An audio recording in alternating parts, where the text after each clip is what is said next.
Hey guys, what's up? Welcome back to the channel. In today's video, I'm going to be talking to you all about this infotainment system that comes with the Ford Sync 3. It's considered to be one of the best Ford systems in the market, and I'm going to be doing a detailed review and showing you all exactly how good this system is and how responsive it is, and it's known to be one of the best systems in the market for a reason. And there are a lot of good systems, I don't disagree, like the one that comes with the i20 is a pretty good system.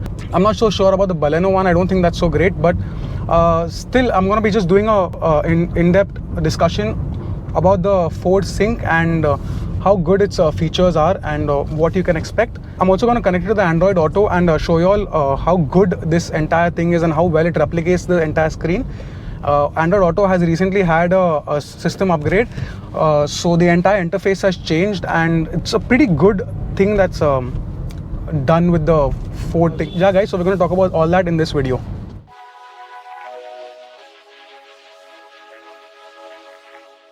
So guys, here we are with the infotainment system, and I'm just going to run you through the infotainment system and how good this little Sync 3 is. It's a smaller version than what's available in the EcoSport. The EcoSport has a much bigger one in the Titanium Plus model. It really feels really good, the presence of that big screen. Like I said earlier in my previous videos also, like I like the location of where it is. I'm happy it's here and not somewhere down here where the AC controls are.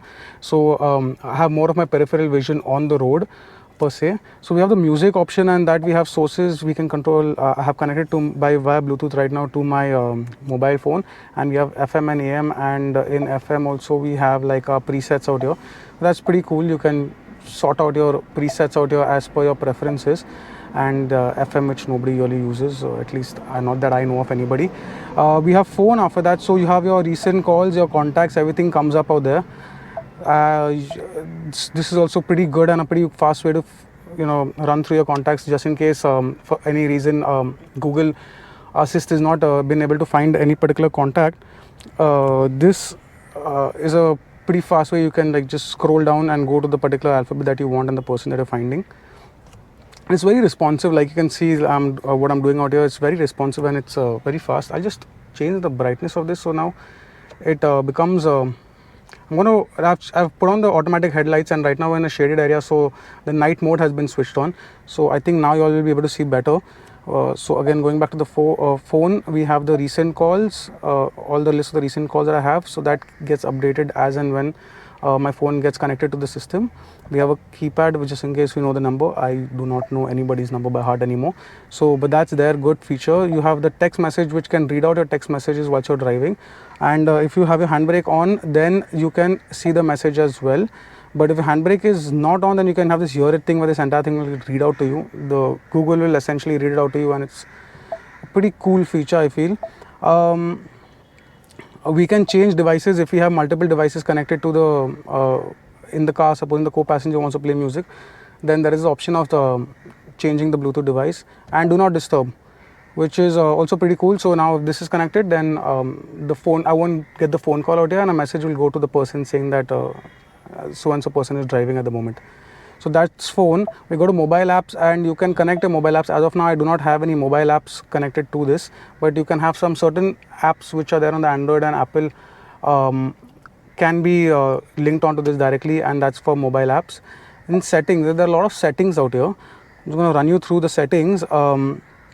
We have sound, so you can pretty much figure out what sound, how you want to play. You want some more bass, you can increase that. If you want, just fool around with this a bit and see what you want. Then you can see your balance. Yeah, so in this you can actually focus on where do you want the noise to be. Like if you want it to be focused on the driver, then I can shift to the driver's side, so I'll be getting more of the sound focus will be on me and not on the other passengers if I'm driving the car alone. But if I wanted to be in the center of the car, I can keep it here. If I wanted to be at the back, so in case you're just getting chauffeur driven and you want the sound to be focused on you while you're at the back, then you can shift to the back as well. So that's pretty cool. But yeah, this does come with only 4 speakers and no tweeters, so that's a little bit on the downside, because i20 and Baleno, they all give 4 speakers plus 2 tweeters, and this car just has 4 speakers. But anyway, it's not a bad sound system. I'll just play that in a while, a little bit later. But yeah, that's just one drawback. Adaptive volume, so this is actually pretty cool. So you can Also, so based on how fast the car is moving, the car will the amount of ambient noise that's coming from around, that can be sensed, and the volume will be the volume level will increase if you're driving on the highway or the expressway at like say 100, 120. The volume will increase as a result to match that amount of outside noise and cancel that. Then yeah, you again you have all seats, so you have the DSP to be focused on the driver's seat. So I've just kept it on all as of now. We have clock, which is a standard clock. There's nothing really much to say in this. It is connected to your phone also, and it has a GPS of its own, so it does calibrate on that. So the time that it shows is basically on your GPS of what the particular area time is, and it'll change as your GPS changes if you pass through through time zones. Bluetooth again, you can connect to multiple devices. This is just basic standard stuff, radio standard stuff. There's nothing really to show you in that. I'm just gonna run through this real quick. My entire point of showing you this is to show you the fluidity and the extreme smoothness of the screen, and how this is as compared to the i20 screen, which I feel is the only one which is in a level that can compete with this screen, because the Baleno one really sucks, man. It's not good, it's not responsive, and although they have come up with a new update for their infotainment system, it isn't as good as say the Sync 3. Yeah, again, mobile apps, you can connect to multiple mobile apps via USB, so I have to connect that to my phone. I'm going to show you something else. I'm going to show you Android Auto once I connect it to the phone, to just explain to you how my screen gets mirrored.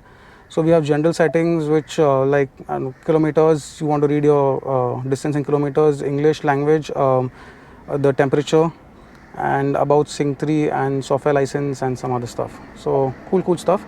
Emergency assist, important stuff. So now this is basically you can set your contacts. So emergency contact, I can set my contacts from my contact list. I'm gonna select my this is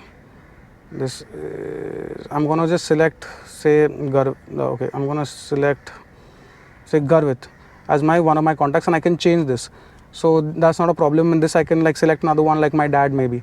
And this is good to have this not off but on, because this emergency assist, when in the time of an accident, the person who is selected as your emergency assist will also get a message that the car has met an accident, but also this will direct you to the emergency helpline and tell them that at this particular longitude and latitude, based on this GPS, a Ford car has met an accident and please send help. So this is good to keep it on at all times. So that's a pretty nifty feature. Wi-Fi, this car can be made into a Wi-Fi hotspot. So through this, if your phone is connected, you can make this a Wi-Fi hotspot for other people to use in the car, which is pretty cool. I never use it though, but it's pretty cool to have. Android preferences, well, yeah, it just tells your devices, I guess. And these are my two old phones, this is my old phone and this is my new phone, which is presently connected. I'll show you Android Auto. It's pretty cool. Vehicle. You have some settings with my key. I'm not really explored this, but I think you can like just do something with the key that they're given you, and this I'll probably make another video of it if it is interesting and worth making a video of. Camera settings, so this is pretty cool. So you can actually the camera setting is actually a pretty good thing in this, although these lines do not really turn with the car, which I'll just show you in a bit. So supposing I go into reverse now, these lines do not turn with the steering wheel, so they are just fixed. I think in the i20 they turn with the steering wheel, and that actually gives you a kind of a assumption as to how much your car will turn and how it will fit in. So it's pretty cool, I think that. But this car does not have that, but it has like you can zoom into, I don't know for what reason I'll zoom into this extent, but you can zoom in, and this is actually pretty handy. This little silhouette of my car kind of tells me what is near and how close I am. This is actually very handy, and I find this extremely useful. So I think a lot of infotainment systems do not come with this feature, and the fact that this one comes, it's pretty cool. I think that they should provide this in all other features as well, all other infotainment systems as well.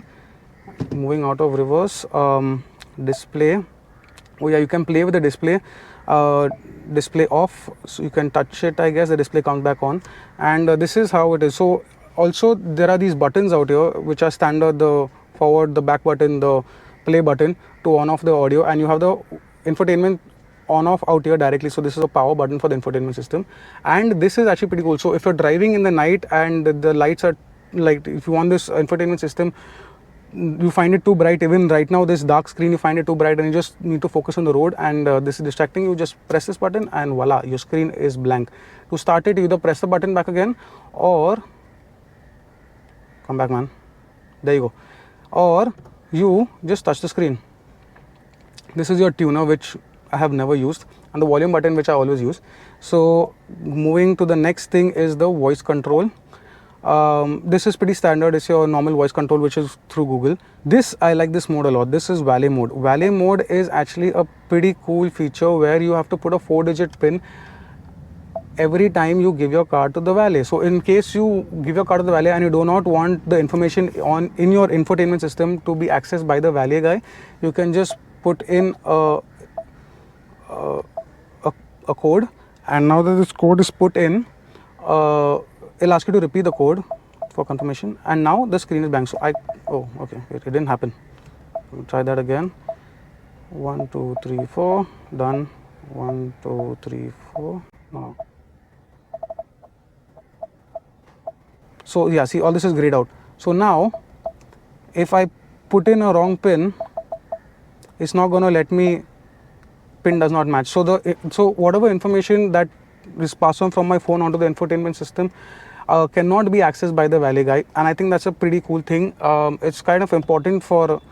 I use it all the time. Whenever I give it to the valet, I prefer putting it. What was my pin? There we go. Let's get out of this, and there we are out of it. So the thing is, it's not like you have to memorize this pin. It's not like an ATM pin that's going to be permanent. Every time you give it to the valet, you can put in a new pin. But just remember it till you get your car back from the valet and you put the pin into unlock it. So do not by chance forget your pin. I don't think that will be a good idea. Quick access, you have your home screen out here. On your home screen, you have your FM radio, you have your direction in which you're facing and which direction you're driving in. I think it's pretty cool, this compass thing. You can't really click on it, nothing, doesn't go anywhere. And you have the phone that's connected, the battery of the phone, the network the phone is getting. Emergency assist is on, so that's also highlighted. The same emergency assist button, if you see on the home screen, so it is active at the moment, and my messages can be read, which are all useless messages. Nobody really uses SMS nowadays. Okay, anyway, that concludes the basic thing that's available with this.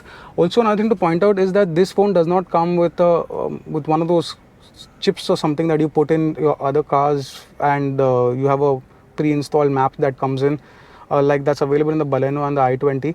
That is not available in this. For maps, you have to connect it to your Android Auto. So to connect it to Android Auto, I just have my phone out here, and I have to take my USB, which is connected to the cars to USB, and I plug it in. As soon as I plug it in, Android Auto will start. So I plugged it in and I keep it down, and that's it. Android Auto started. And as soon as you start, this is the new interface of the Android Auto, and the home screen is Google Maps, which I think is pretty cool. This maps is extremely, it's just so smooth. Just look at it, how smooth it is. It's just damn responsive and very smooth. And right now this screen is dark is because it's in night mode, and I have my headlights on automatic, and I'm in a shaded area. So the sensor out there has sensed that we are in a dark area and has put on my headlights and has dimmed my infotainment system to the dark mode. If I just switch off this, it will come on to the normal one. This will change into a brighter screen now, the white screen, which we have on our Google. There you go. Okay, so I have, so basically we're back to this home screen, which is in the night mode right now. So this is as dark as it will be even when we are driving in the night, and I don't think the glare is too much from this. I think it's a pretty cool sorted glare. I have my Spotify down there and below, so if I just in case I want to start playing something, I just click on this and my Spotify will start on what I was playing last. Right now the volume I think is 0. So I've just kept it that way so that I can talk and this does not distract us, but I'm going to pause that right now. So Spotify is an app that is connected with Sync 3, and that's pretty cool. Like I think there's another apps, like there are Ghana, I think is also possible to connect. I don't really use Ghana, but that is another one. So you click on that home screen and the circle button, and now is a home screen. A lot of these features are there. Like you have again the same thing that was there on the phone on our Android Auto will get mirrored out here. So basically a lot of my information, my basic information has been transferred to the infotainment system as of now, and here we go. So we have the phone like what it was, but now it's a little bit, the interface is completely different as compared to what the original Sync 3 was, because now this is Android Auto Sync 3 interface. So, and it's extremely responsive. So, and I don't even need to use this. I just press the button on my the Google button on my phone, and I can directly speak to Google and tell her navigate to so and so place. For example, I'm just going to click the button, navigate to Kolaba.